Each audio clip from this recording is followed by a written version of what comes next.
Good afternoon. I hope many of you were able to enjoy a nice weekend. Here in P.E.I, I feel like starting by saying, aren't we doing well together? Together, we have followed public health measures. Many people have self-isolated. Many people have been tested. And we have all taken our responsibility seriously to keep our loved ones and our community safe here in Prince Edward Island in the face of this pandemic. Today, once again, I'm able to say that we have no new positive cases of COVID-19. And this is day 12, I believe, that there have been no positive cases to announce. There are 159 new negative tests to report over the weekend.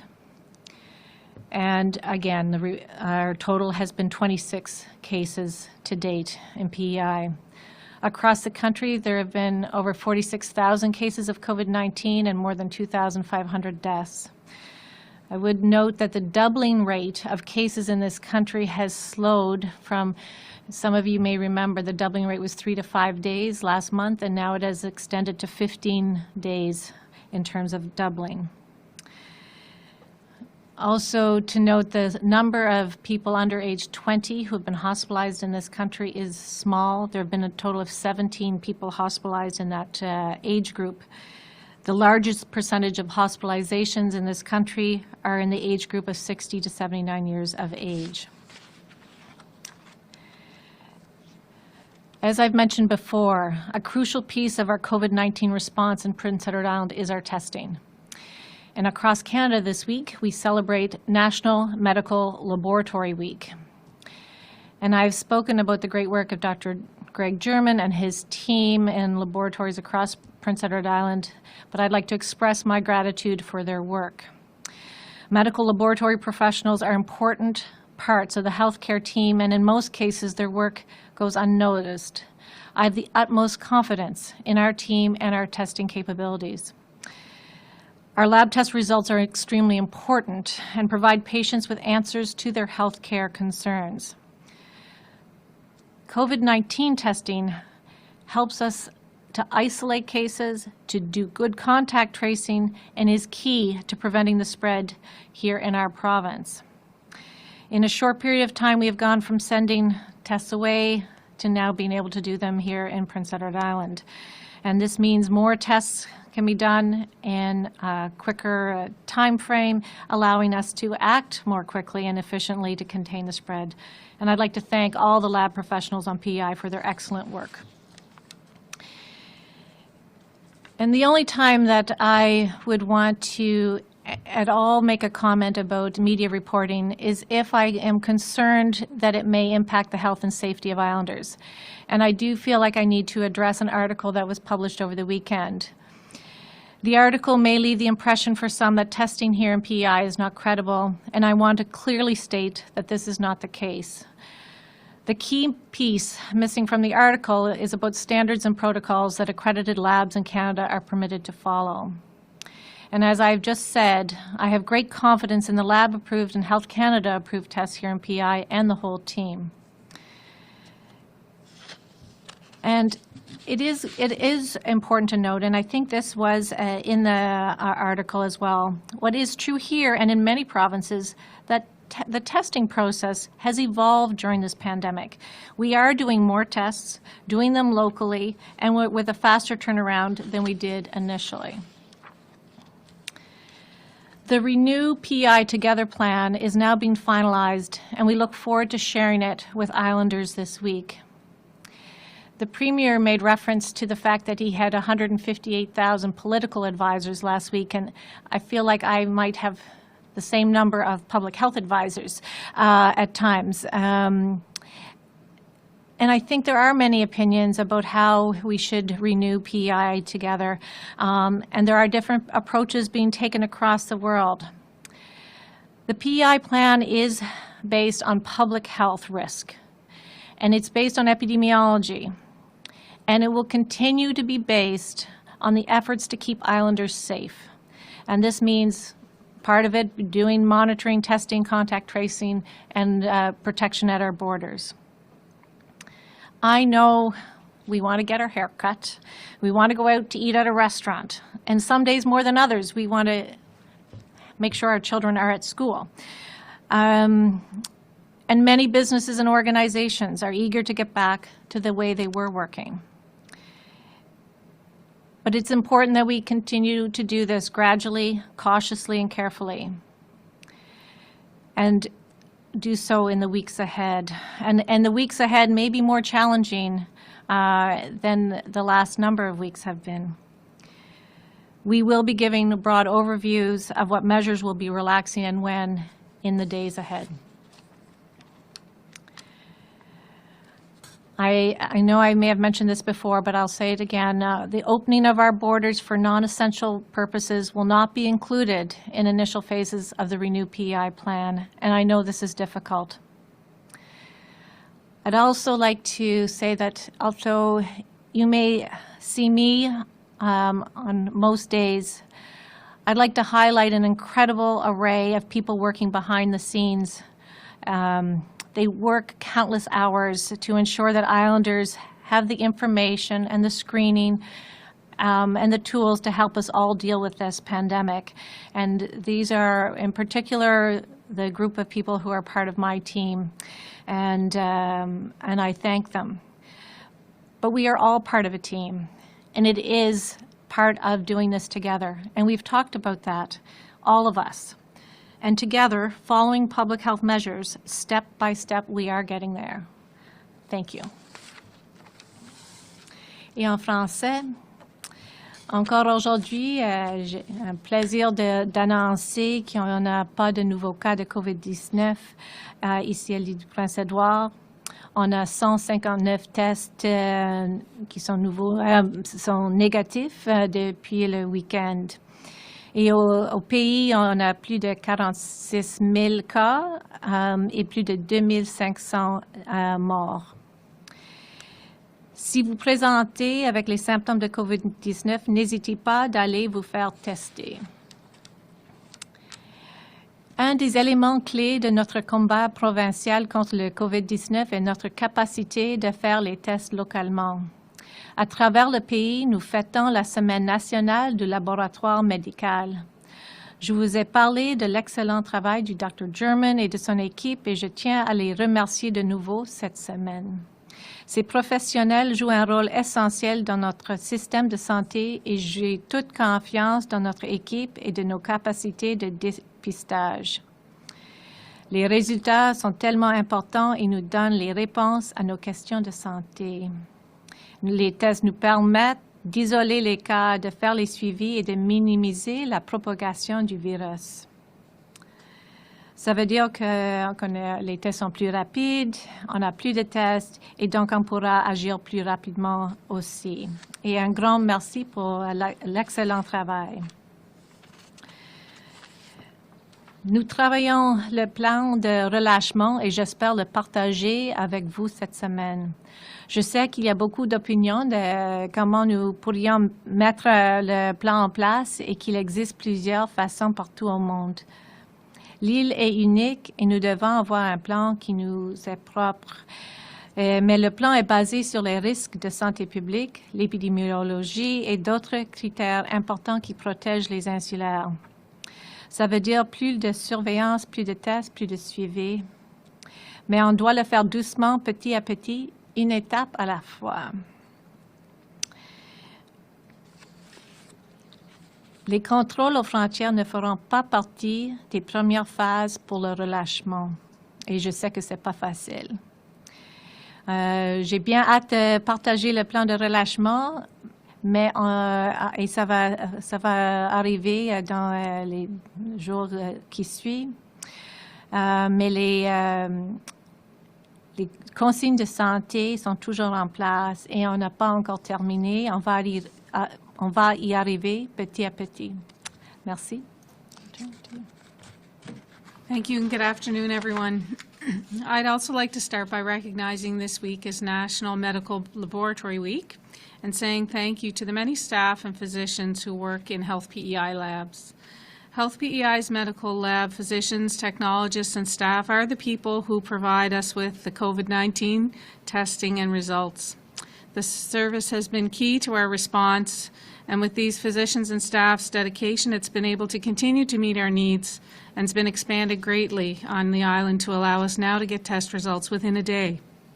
But they do a lot more than just COVID-19 testing. They provide services to all islanders, including anatomical pathology, blood transfusion services, clinical chemistry, immunology, microbiology, and a couple of services that are out there at the patient's side, like point-of-care testing for our blood glucose monitoring and many other tests, as well as specimen collection from our professional staff in the lab. We have community lab services based across P.E.I. in Surrey, Montague, O'Leary, and Alberton community hospitals as well. They have done and continue to do amazing work. I want to say thank you to all the lab staff and physicians, and also hope they take some time to celebrate their great accomplishments this week. We continue to plan in Health P.E.I. for the return of some services across our sites in the coming days and weeks.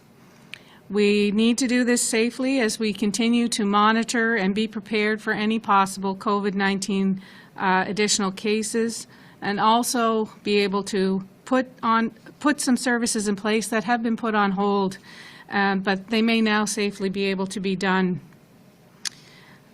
We continue to offer the cough and fever clinics and the drive-through testing clinics, and those will continue in both Charlottetown and Summerside. Over the weekend, we saw 59 patients at our Charlottetown clinics and 14 in Summerside. A reminder that appointments to those clinics can be made through calling your family doctor or nurse practitioner or through calling 811. And I also want to remind people again that we do continue to offer essential services to islanders, and that means that many of our programs and services are still available to you. Please call ahead to make sure your appointment is on, but if you do have an appointment, please attend and receive care. The services that are being provided today are very important for you to maintain your health. I also want to remind islanders that we continue to offer strong mental health supports to our communities during this time. People looking for information on how to access these mental health and addiction services can call the COVID line at 1-833-533-9333 and select the option for mental health. Calls will be answered by a trained mental health and addiction staff member from 8 to 4 Monday to Friday, and any messages will be returned. Individuals who have urgent mental health and addiction needs can access services at the psychiatric urgent care clinics now available in Summerside, at the Prince County Hospital, and at the Hillsborough Hospital in Charlottetown. Information on other mental health services are available online at the princeedwardisland.ca/COVID-19 site, and if you look for the section called Mental Health Supports. Again, if you have an emergency, please call 911 or visit an emergency department near you. Our services and sites are safe, and we are here for you. Thank you. And look forward to taking some questions. Brian Higgins, CBC. Yeah, good afternoon. With this better weather approaching and spring coming on, are you seeing less compliance with public health orders, more complacency about people's activities? Are you concerned? What sort of numbers are you seeing? And maybe the flip side of that, what pieces of information are you needing in the public health picture before you can loosen restrictions? Other provinces have loosened restrictions, so what pieces of the puzzle have they got that we don't yet? Hi, Brian. So, I mean, the couple of provinces that have announced some loosening of restrictions, some of them would be starting May the 4th, for instance, varying dates as they go forward. But I think the big part of the question is absolutely we are sensing and seeing more people, for instance, out at the parks on the weekend. I know there were officials out there with ground search and rescue, reminding people about physical distancing. But it's the time of year people do want to start to move and get outside, and we are looking forward to doing so, and they want to see others. So, and I think that's going to be reflected in the renewing P.E.I. Together plan, and really it's not only looking at what is going on around the country, it's around our epidemiology here, and wanting to make sure that while we don't have the numbers here, we want to make sure we don't all of a sudden have an outbreak.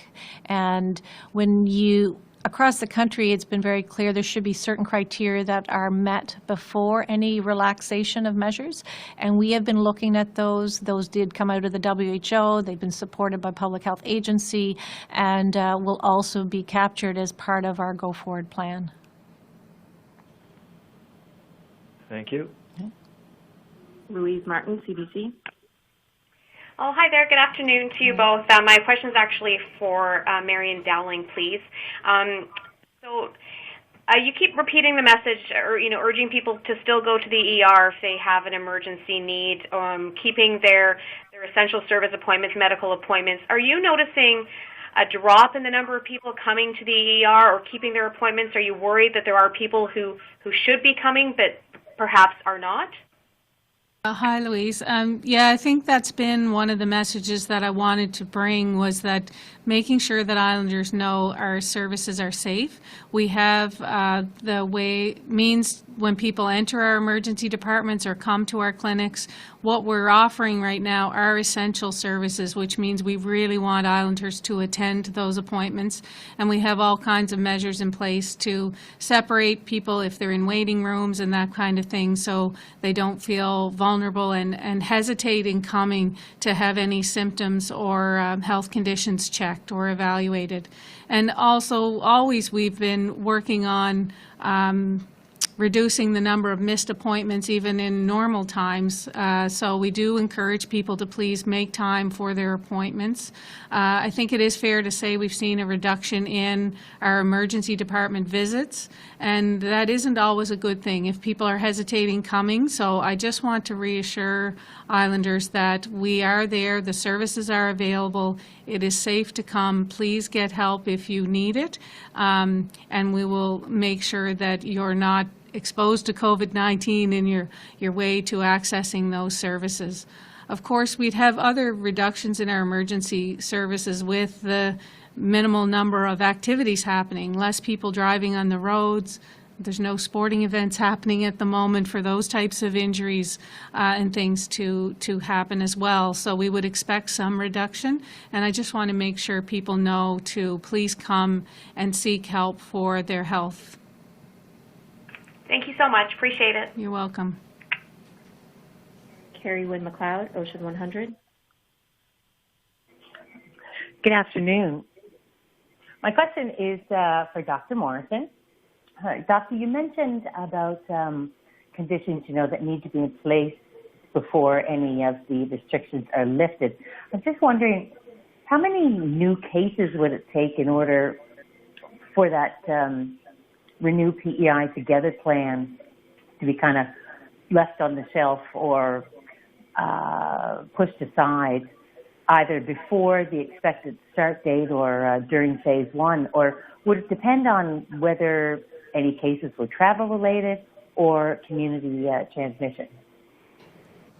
Carrie Wynn, I think you even helped answer the question there. So it absolutely would depend. I mean, the criteria is certainly to have the disease controlled in the province and not to be seen a spike of cases or outbreaks of illness.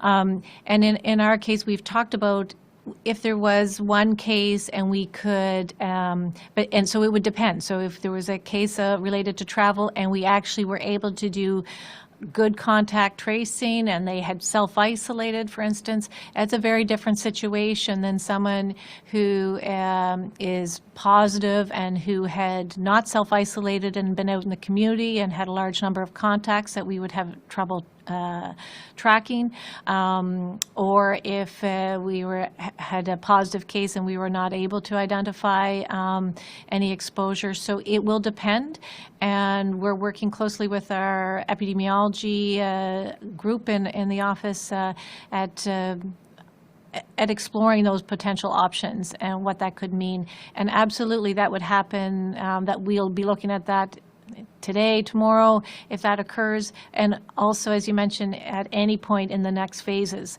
and what that could mean in terms of having more restrictions in place if we start to ease up and see a lot of cases. Thanks. François-Pierre Dufault, Radio-Canada. Bonjour, Dr. Morrison. Question pour vous en français. Est-ce que à ce moment-ci, vous avez commencé à revoir votre modélisation pour ce qui est du nombre de cas, du nombre d'hospitalisations, du nombre de décès possibles? Au moment où vous avez présenté ces données-là, le portrait était quand même assez différent et depuis ce temps-là, il y a déjà une douzaine de jours qui sont écoulés sans nouveaux cas ici. Alors, est-ce que vous pensez présenter un modèle à jour bientôt? Exactement, François. On est en train de regarder et de refaire ces modèles et d'être prêt de les présenter encore. Et puis, juste comme vous avez mentionné, chaque semaine, vraiment, et chaque 2 semaines, on a des changements et puis ça change. Les modèles sont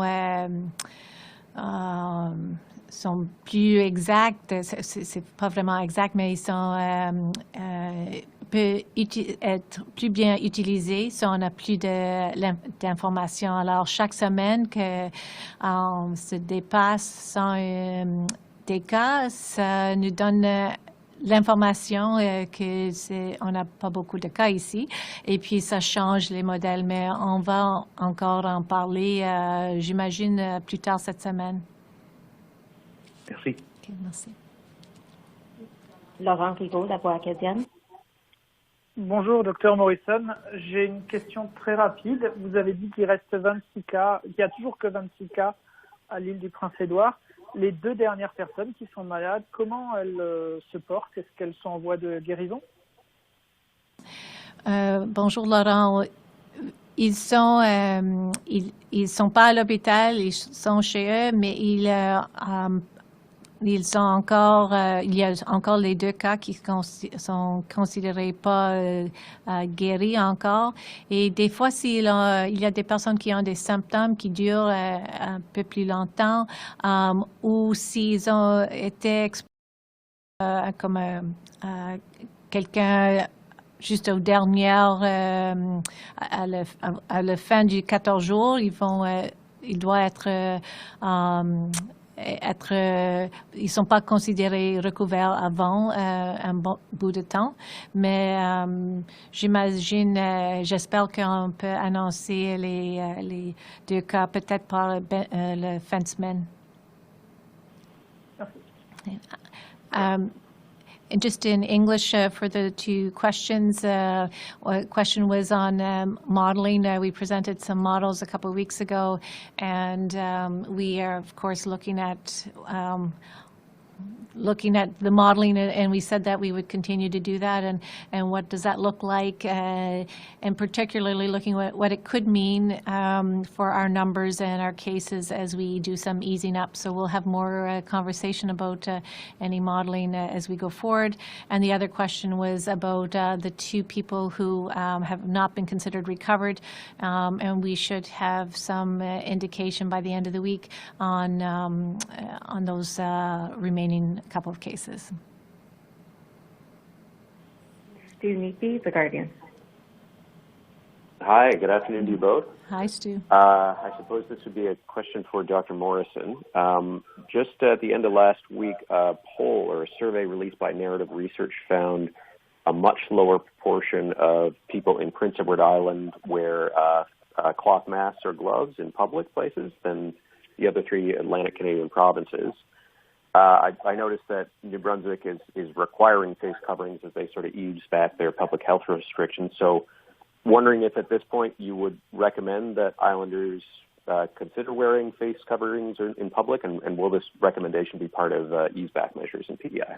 So, hi, Stu. So the sort of non-medical or cloth masks, we're actually going to be having some language come out at the same time as our plan, because we anticipate that as a question and part of the consideration. And certainly in most places, it's not a requirement, or it's a consideration to wear cloth masks, and it also depends on the circumstance. For instance, cloth masks or non-medical masks are not meant to protect yourself. They're really to protect other people, and they would be considered and we've talked about it here before, but they would be considered in circumstances where you may need to be closer than 6 feet for a period of time, such as on public transit, on a bus.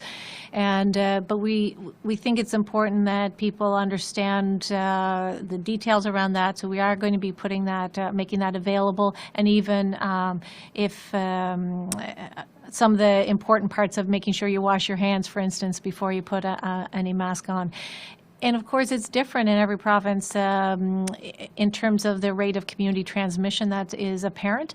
And but there's been some pretty general, consistent messaging around the use of non-medical masks in the country, and we'll continue to do that here in Prince Edward Island.